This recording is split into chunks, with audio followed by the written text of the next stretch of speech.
Welcome home to USA Global TV and Radio, a place where dreams take flight, with authentic storytelling, diverse perspectives and meaningful conversations, where global stories unite and bridges are built beyond all borders. Discover world-class education, entertainment, hope and inspiration.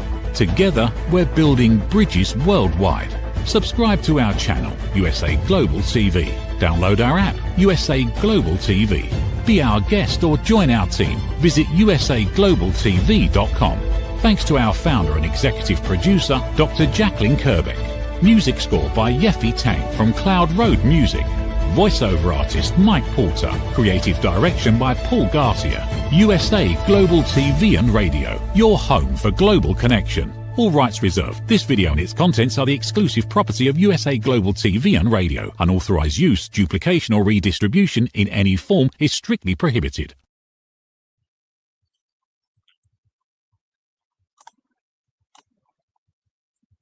I always knew that my tears would bring me laughter, but I never knew my laughter would make me cry. That's saying by Cat Stevens, and that's all about memories of what memories are due to us, good and bad. Welcome to You as a Whole, Body, Mind, and Soul. I'm Justin Mergliani. Great to have you here for another week. Hopefully you can chat in and share with me what your memories are and what makes you smile and what makes you cry. So the name of the show is Memories Are a Double-Edged Sword. Excuse me. And it's true. It really is true. There are a lot of things that you look back on that they're just great memories that make you very happy. For me, childhood, the innocence of childhood and being able to enjoy things that you can never enjoy any as an adult. You can't enjoy it the same way you did as a kid. There was hero worship when you're a kid. And there are professional athletes that I looked up to. Now, whether you're a sports fan or not, it doesn't matter, because maybe it was a band and you looked up to a certain lead singer. Maybe it was Bon Jovi. Maybe it was, I don't know, maybe it was classical music, Pavarotti, whatever it might have been. Or maybe you were in dance and there was a certain dancer that you wanted to be like, and that person was larger than life to you. Those are good memories. And they only get to happen once. And in some ways, that's a good thing. In some ways, that's painful. All the first, I think, are the things that are most exciting in your life. The first time you get to play a sport, or the first time you have a recital, or the first time you drive down to the beach, the first time you win a championship as a kid, all these different things. And then after you get older and after you've done it before, it doesn't get as exciting. And as an adult, even there are those times that when you have your first child, you become a parent for the first time. When you have your second child, you're already a parent. It's not like you're becoming a parent like the first time. It's not to say that you don't love the children the same, but the moment is a little bit different because it's not the first time you kiss somebody, the first time you fall in love, the first time you get a job, first time you buy a house. And then that's it. That's the only first you get. And those memories last a long time. So I look back at childhood and I have so many good memories of it with my parents and brother and sister and family around us, and bonding over different things like swimming in a pool at my grandparents' house, or walking down 9th Street in Philadelphia, the Italian market, with my father's mother, my aunts, my uncles, my cousins, all these fun things that we did. And I look back at college and I think, man, that was just unbelievable. It was just such a great time. And I think the great thing about college, now that I have a daughter who is in college at 19 years old, is it's the only time in your life that you get the best of both worlds. You get to be a kid and you get to be an adult at the same time. You get to drive You get to go out and stay out as long as you want. You get to decide what you're going to do, what you're going to eat, everything that you were told to do, everything that somebody else said you should do this, you should do that, that all changes. And yet, you don't have the responsibilities of an adult who has to pay a mortgage, has to pay a car payment, has to pay insurance, has to pay electric bill, cable bill, all the things that we have to do. And then when you become a parent, obviously, there's even more pressure to do things well and to support your family. But in college, you don't have to worry about any of that. When you're 19, 20, 21, it's, again, really the best of both worlds. It's being able to kind of be a kid, and things are fresh and exciting and new. And at the same time, you're on your own. You get to make your own decisions and become independent. And I look back at that and think, man, that was just really, really cool. And I think that sometimes we are afraid of what changes are going to be. And going into college, I thought, will I make it? How will I be able to do this? Am I going to be smart enough? Am I going to be able to make friends like I want to? What's going to happen? And now I can look back and say, that was really a lot of fun. And then, of course, there are the bad memories, the memories of loss, whether it was the most difficult of those would be loss of family and friends through death or through them moving away or time, takes hold and people just kind of grow apart. So those memories are tough. Those are the ones that really kind of stick with you, and they're painful when you think about them. I had a person recently I was talking to, and she asked me a question. She said, "You seem to have an incredible memory, and why do you remember all of this? Why do you remember this?" And I turned the question around and I said, "Well, why don't you remember all of that?" It's the same question. It's just different ways to ask it. Some people remember things so vividly, and some people just don't. And what I've come to realize, and I think, and I've read this before, and there are always theories that are going to be in opposition to this. You probably remember the things that leave the biggest impression, the things that really either made you extremely happy or extremely sad. But it was, as the movie says, I can't remember what it's called. It's a Disney movie. The core memories. The core memories. Those are the ones that stay with you forever. So when this friend of mine asked me, she said, "Well, how do you remember all this stuff?" Again, I just turned it around and I said, "Well, why don't you remember all this stuff?" It's not an indictment. I'm not saying that anyone has to remember anything or not remember things. It's not a good or bad thing. It just is what it is. It's not, somebody is right or wrong. It is exactly how it should be. So the things that have really stuck with me are the things that are most important to me. And I think the more sensitive you are, the more um, things matter to you, the more you're going to remember.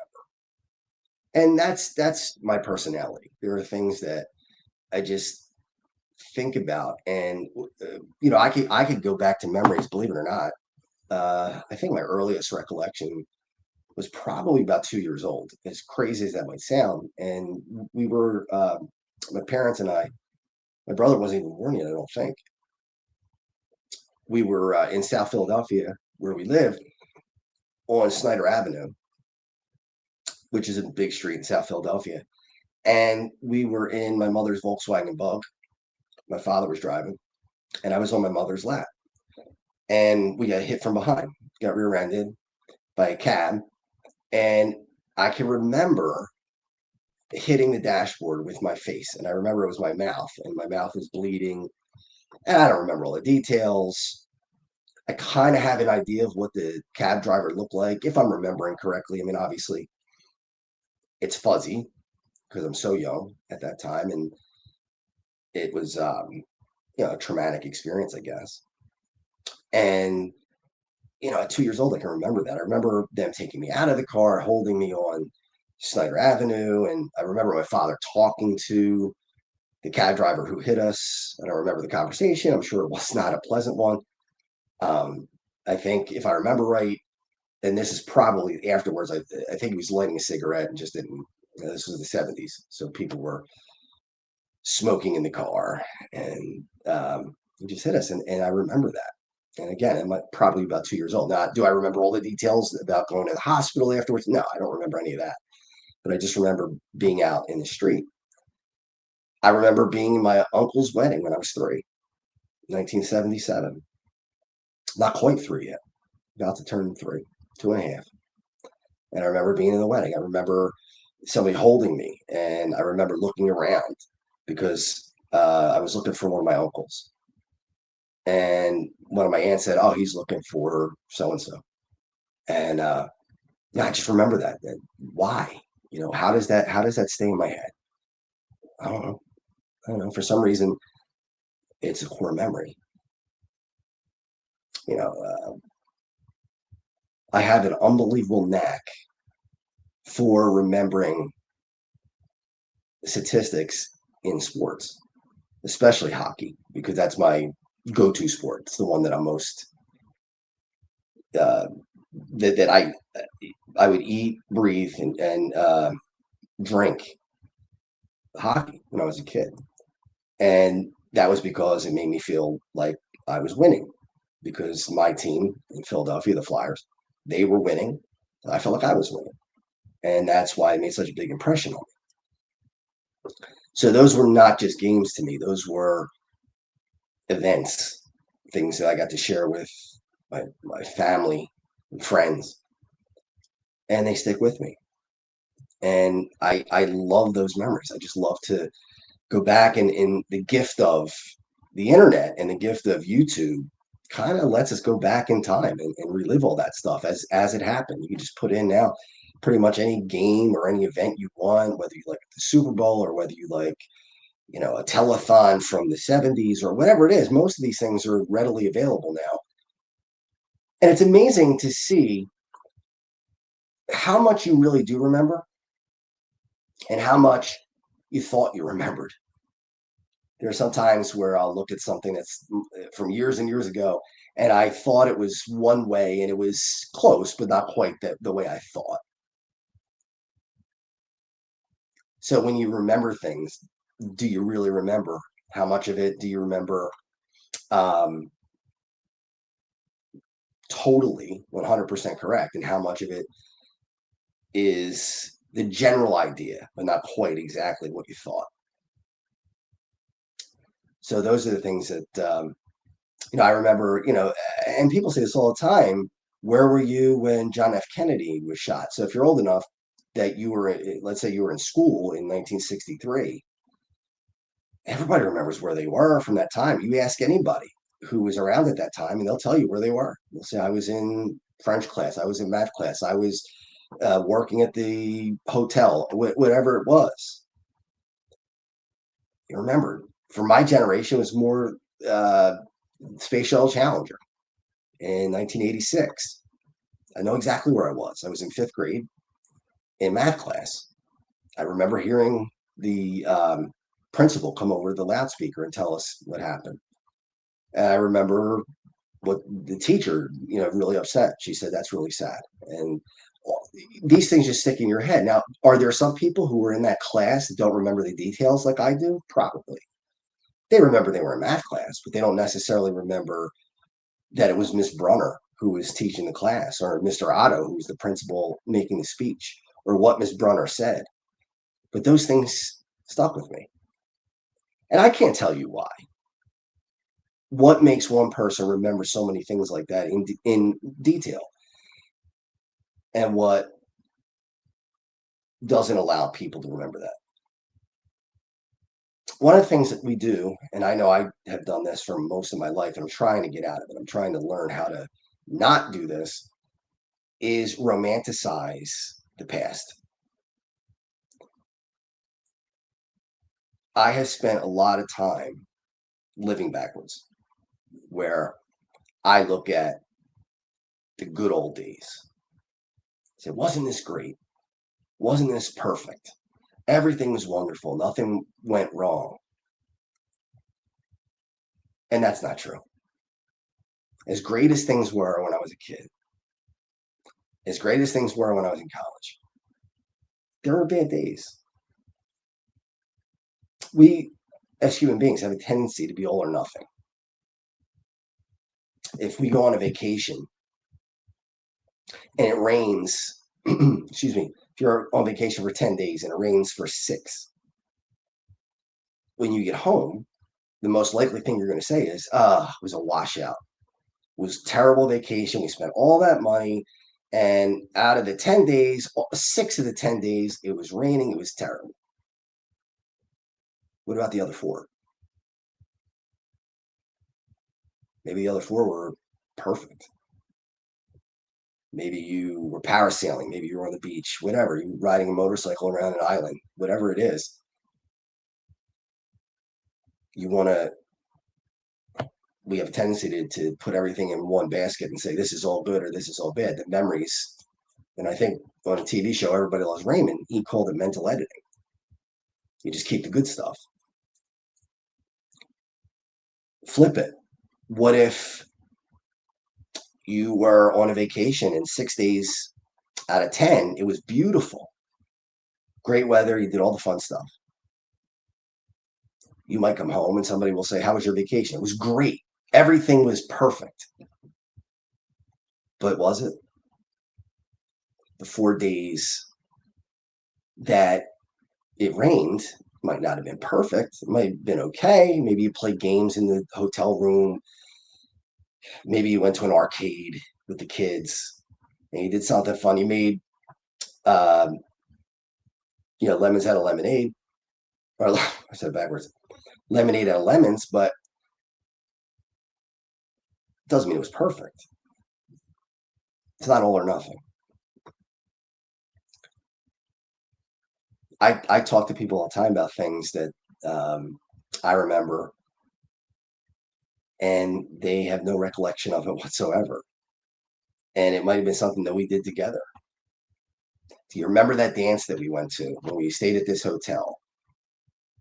And sometimes people say, I have no idea what you're talking about. And other people say, yeah, I remember that like it was yesterday. And some people, it's a mix. Like, yeah, I kind of remember that. It's fuzzy, but I do remember some of it. I have a tendency to hold on to things, for good or bad. Some of the bad memories have actually turned into good memories. And I remember, and I mentioned this to him recently, my best friend, Phil. We went to college together and we met freshman year, and he's become like another brother. I remember I was in a relationship and it broke up in 1997. And as I'm leaving the girl's house and heading home, he was on the way. So I kind of rolled into his house and I waited for him. And I just told him, how upset I was. And he sat with me and kind of consoled me while he knew I was really hurting. And at the time, that was a terrible thing. It didn't feel good at all. It felt awful. It's like the world is ending because you're 22 years old and you're breaking up with somebody for the first time and all those things that seem like the end of the world, where now it's just like it is life. It just is what it is. But I can look back at that time and say, yeah, it was a terrible, terrible time. But I could also look back at the time and say that's when we were cemented as brothers, because that was the moment that solidified everything. We were no longer just friends. We became brothers that day. And he remembers that. I talked to him about it, and he remembers that night. And, some of the things that we've done since, having, being in each other's weddings and seeing each other's kids, going to birthday parties and stuff like that. I'm not sure all that would have happened without the breakup night. Maybe it would have. But if you told me that I could go back in time and not have to go through that, but also not have the friendship that I have with Phil, I would go right back to it. I would go through it again. No doubt about it. Now, if you asked me that night, I probably wouldn't have said that, but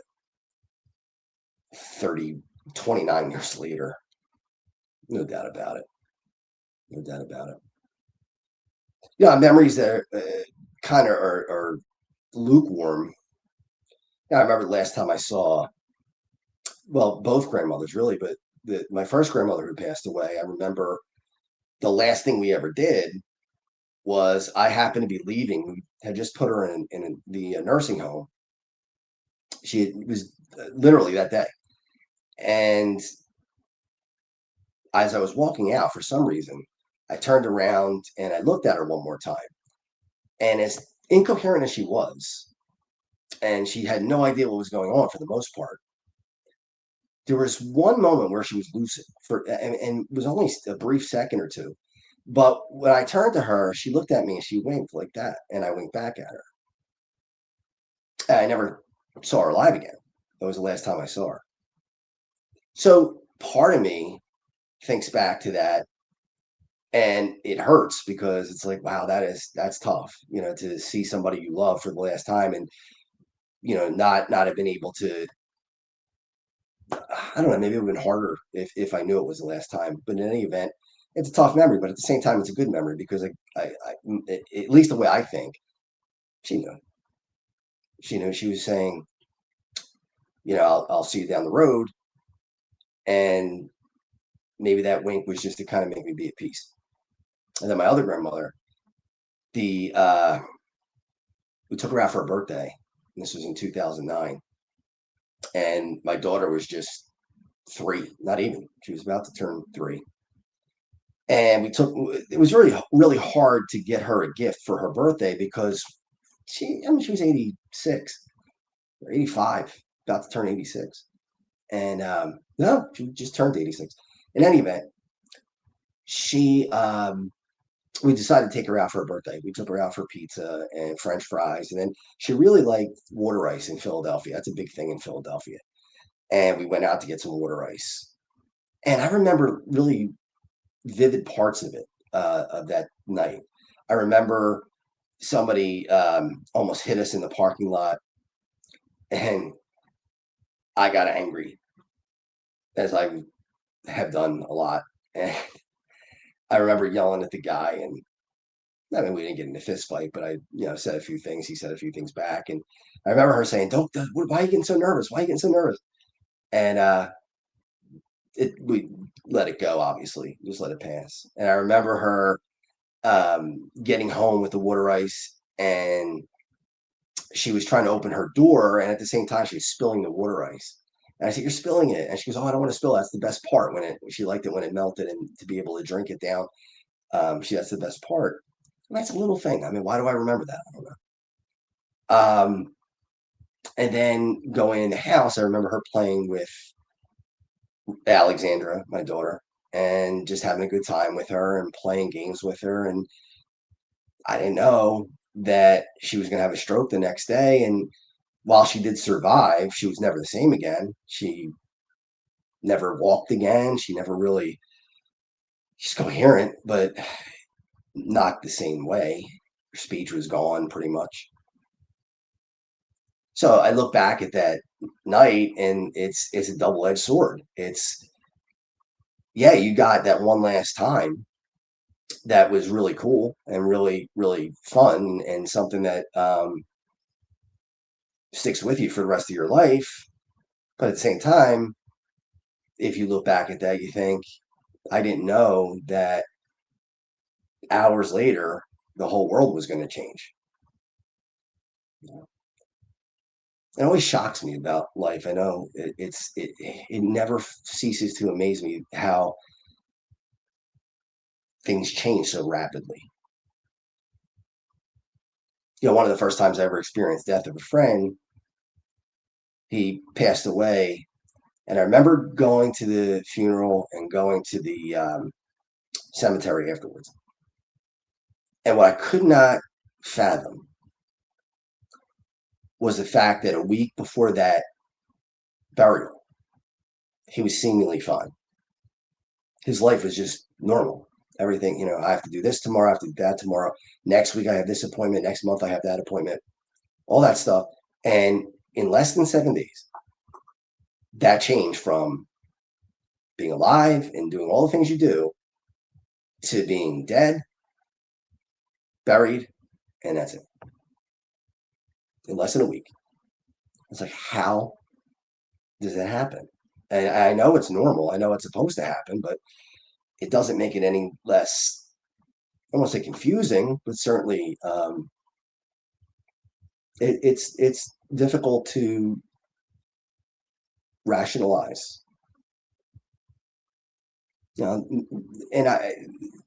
the good stuff sticks with me, of course, as I said in the beginning of the show. The good stuff are the things that made you happy. Birthday parties.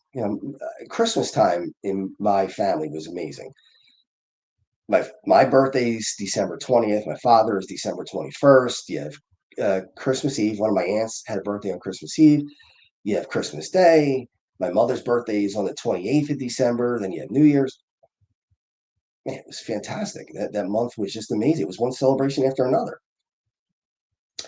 I look back at that and I think, oh my goodness, what I would give to just have one more chance to relive that. We didn't have video cameras back then in the early 80s even to the 90s, really.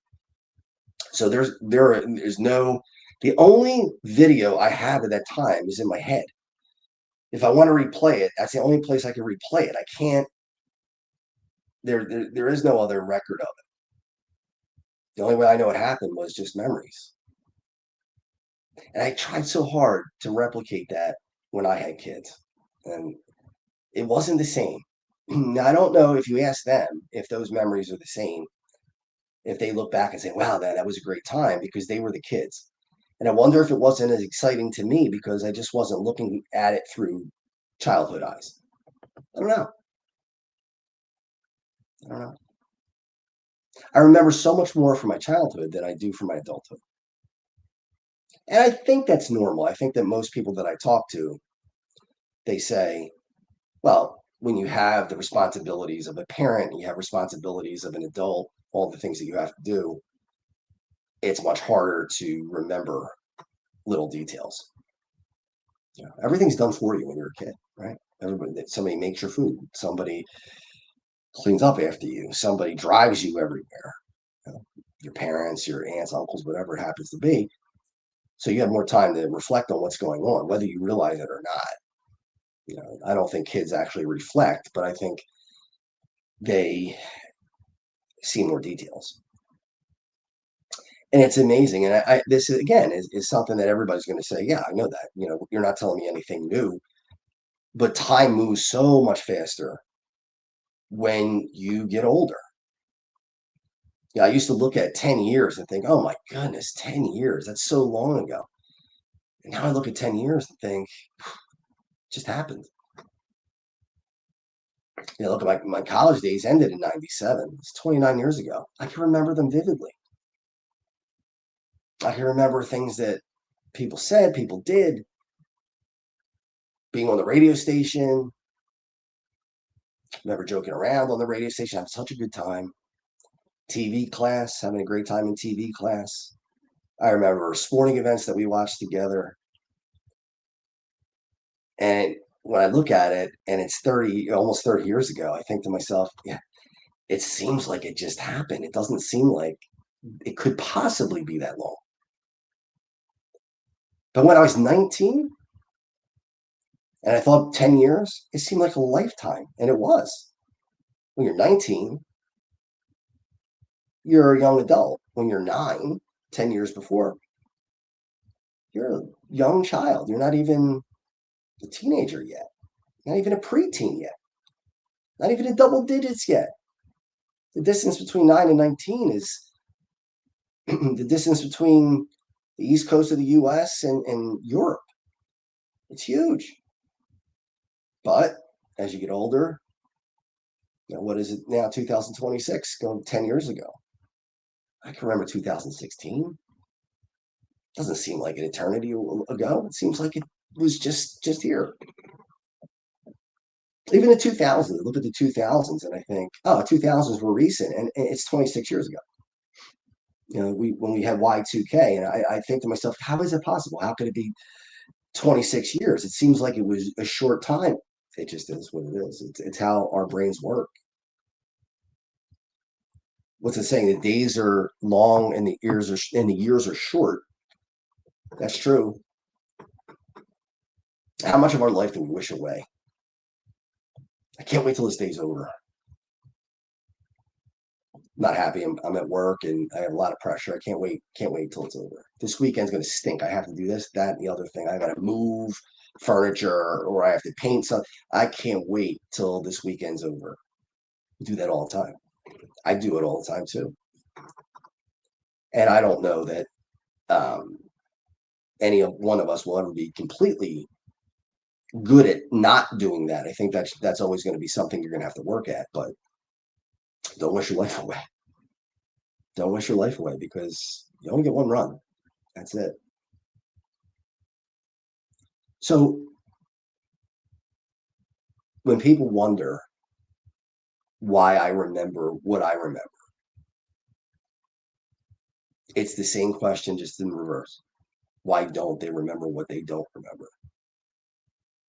And I want to reiterate that it's not a knock. It doesn't mean that my brain is better than theirs or their brain is better than mine. It's just a different brain. That's all. Why did it matter so much to me? Why didn't it matter as much to them? I think about, and there's also projection too. I think one of the things that I fear the most is how something in the future is going to leave tough memories. So, I was down in the crawl space of my parents' house, and we're putting some stuff. My sister and I were putting some things into the crawl space, and we saw a lot of old stuff. I mean, stuff that was from 40, 50 years ago, from when I was a baby. And crossed our minds that eventually, when our parents pass, we're going to have to go through all that stuff. And that's going to be brutal. I mean, that's not going to be something that is going to be very easy to do at all. And part of the fear is when you do that, how do you get out from under the memory of doing that? So it's not just that day. It's not like, well, you just do it for a day and then it's over and you just forget about it. It's not. It's something that you're going to remember the rest of your life, especially on the day of their birthday or the day that they would pass. You think about it. You know, right now I'm in the middle of selling my house that I brought my kids home into from the hospital. And as it gets closer to that, you can feel it. Because I walk in a room and I can remember the babies coming home. And I can remember giving them a bath in the living room. And I can remember, going into their room in the middle of the night, listening to the music that they play. And if I ever, it's the Rudy soundtrack. Whenever I hear it, it brings me right back to a rocking chair in the middle of their room. And that was almost 20 years ago. My first child was born, Alex. And about 15 years ago, well, not quite, Rebecca was born. And, I look around that house and think, this is what happened here and this is what happened there. It's not a fun feeling. It's not something. And that's why, again, the memories are a double-edged sword because, yeah, I got great memories of that house and there were things that I'll remember forever that are good, but they can be painful too. How great was it to give them a bath for the first time? I look back and love that. That was a great thing. But I also look back and it hurts because you'll never get it again. And the place where it happened won't be with us anymore. It'll be gone. That's a hard pill to swallow. Most of my life, I wasn't able to accept these things. I really struggled with it. I wasn't able to accept the pain and then allow myself to get better. I really wallowed in it way too long. Now, that's not to say that the day that we walk out of that house for the last time is not going to be devastating, because it is. It's gonna be a gut punch, and I can't even imagine what it's gonna be like. I can imagine, I guess, what it's gonna be like to close that door for the last time, and the last look that you have at that living room, and know that you're not coming back there. You know, all the growing up and all the things that went on, and we've gone through that, well, as a family many times. We My grandparents' homes, my grandmother, grandfather in New Jersey, my grandmother in Philadelphia. Eventually, once they passed away, those homes were sold. And we took video of leaving it. So we have a lasting memory of it.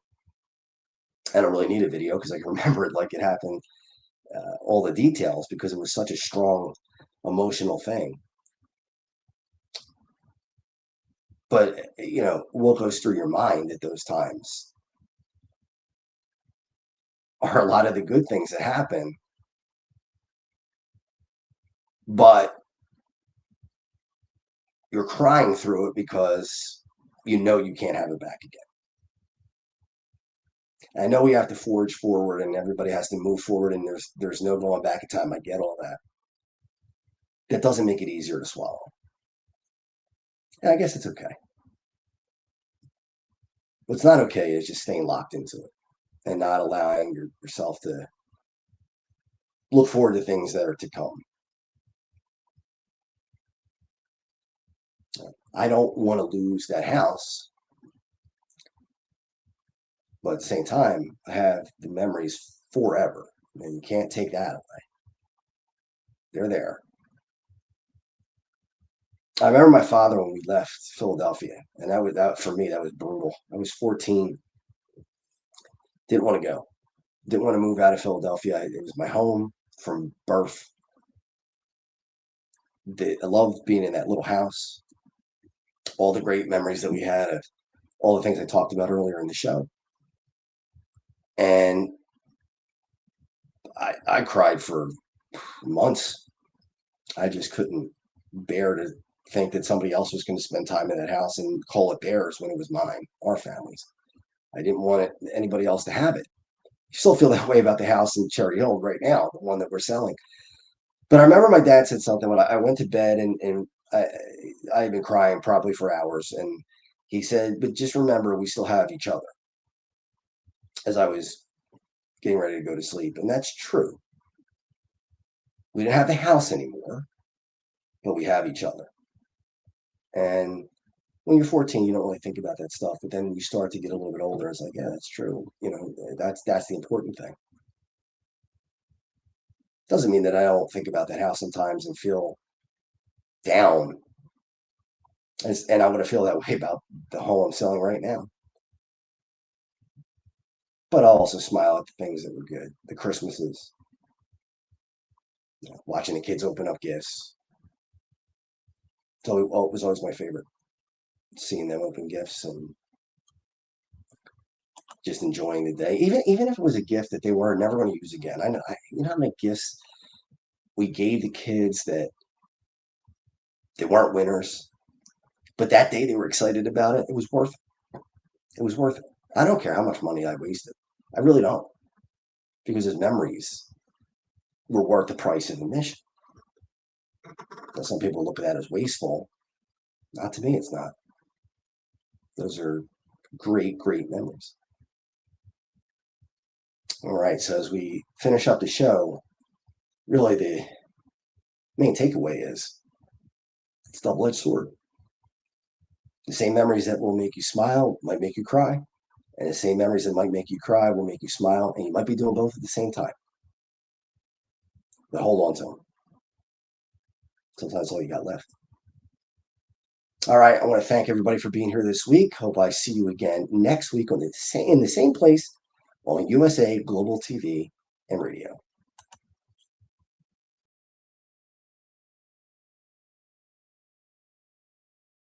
Thank you, viewers and listeners of USA Global TV and Radio, for joining us today. We're honoured to have your time and attention as part of our global community. At USA Global TV and Radio, we believe in the power of authentic conversations, meaningful connections, and creating a world of possibilities together. Want to be part of something bigger? Join our team of elevated listeners at usaglobaltv.com, a space where your voice matters and your ability to listen transforms relationships. Stay connected with us across all our platforms for thought-provoking discussions, expert insights, and empowering stories. Subscribe to our channels at youtube.com/c/USA Global TV. Follow us on social media and explore the endless opportunities we're creating for growth, learning, and inspiration. Together, we're not just broadcasting, we're building bridges and changing lives one conversation at a time. For inquiries, contact us at info@usaglobaltv.com. Music by Johnny Dies. Produced by Executive Producer and Director Dr. Jacalyn Kerbeck. Voiceover by Mike Porter. Creative Direction by Paul Garcia. All rights reserved. Copyright 2025. Visit usaglobaltv.com to view our full terms and conditions. USA Global TV and Radio proudly presents Tracy Cram Perkins, a dementia caregiving survivor teaching how to balance care with peace of mind. #1 resource for dementia caregivers. It's the book Dementia Home Care: How to Prepare Before, During, and After. Over 17,000 copies sold of this must-have guide. And now a testimonial from Tracy Smith. If I was to describe this book to someone who is going through a similar situation, I would underscore how important it is to have some sort of a tool or a guidebook to help you through certain stages. And there's so many, it's such an unknown topic to the average person. And to have this as a reference is essential. It's going to help you get through it personally, as well as help your loved one manage. To learn more, go to tracycramperkins.com. Tracy Cram Perkins is an award-winning author. She's also the host of Dementia Home Care television show. Watch it here on USA Global TV and Radio. My Tummy Hurts by Dr. Jacalyn Kerbeck. Meet Jackie. She loves recess, running with friends and laughing on the playground. At school, Jackie tries to play like she always does, but suddenly the pain comes back. Lately, something feels different and her tummy hurts, sometimes a little and sometimes a lot. With the help of a caring teacher, a nurse, her mom, and a kind doctor, Jackie begins to understand what her body is trying to tell her. Sometimes tummy pain is more than a simple bellyache. Some children live with conditions like ulcerative colitis or Crohn's disease. Jackie listens to her body. She asks for help. She knows she's not alone. And Jackie finds her way back to running, laughing, and being herself. My Tummy Hurts, a kid's guide to bellyaches and bathroom troubles by Dr. Jacalyn Kerbeck, available on Amazon and in fine bookstores around the world.